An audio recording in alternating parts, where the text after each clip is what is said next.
Hello everyone and welcome back to our emergency series. So it's day 10 already. So let me know in the comments if you are 10 for 10. So today let's talk about carbon monoxide in the aircraft. So here's a scenario. Let's say you are flying on a cross country. It's winter time, it's cold, you have some warm air blowing into the cabin. After a while, you and your passenger start feeling a dull headache, maybe some nausea. Now, if it was just either one of you, you probably wouldn't think much about it, but it's both of you, right? And you don't have a CO detector in your aircraft, but you suspect that it could be that. Or here's another scenario. Same situation, but before you start to feel ill, you notice your $5 carbon monoxide detector has some dark coloring on it, right? So you notice per the instructions, this indicates carbon monoxide has been detected in the cabin of the aircraft.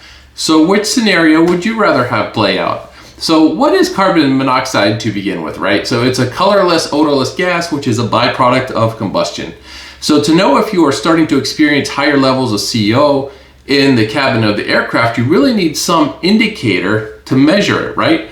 Or if not, after prolonged exposure, you could start to have some of the symptoms that we mentioned in the first scenario, things like a headache, things like nausea, things along that order.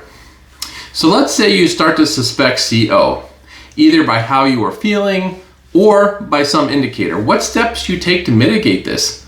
Well, first you want to open any fresh air vents and close any vents coming from the engine area. Circulating the fresh air will help reduce the concentration of CO in the cabin and can help improve how you feel, or even, prevent you from feeling ill to begin with if you had a sensor which detected it earlier. So the last question then, what's the urgency of this? How does this affect your flight?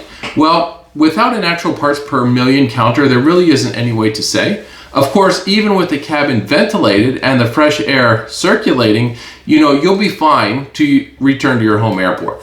However, if you've just started flying on a trip to say Oshkosh or Sun and Fun, you probably wouldn't want to continue that long trip suspecting a carbon monoxide leak.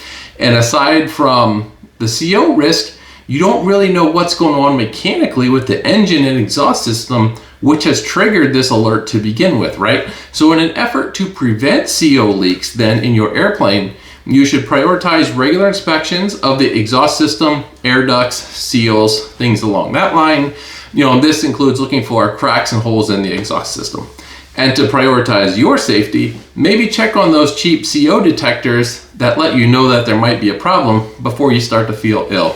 So that's a wrap for day 10, carbon monoxide in the aircraft. Thanks everyone for watching. Fly safe. I hope to catch you tomorrow on day 11.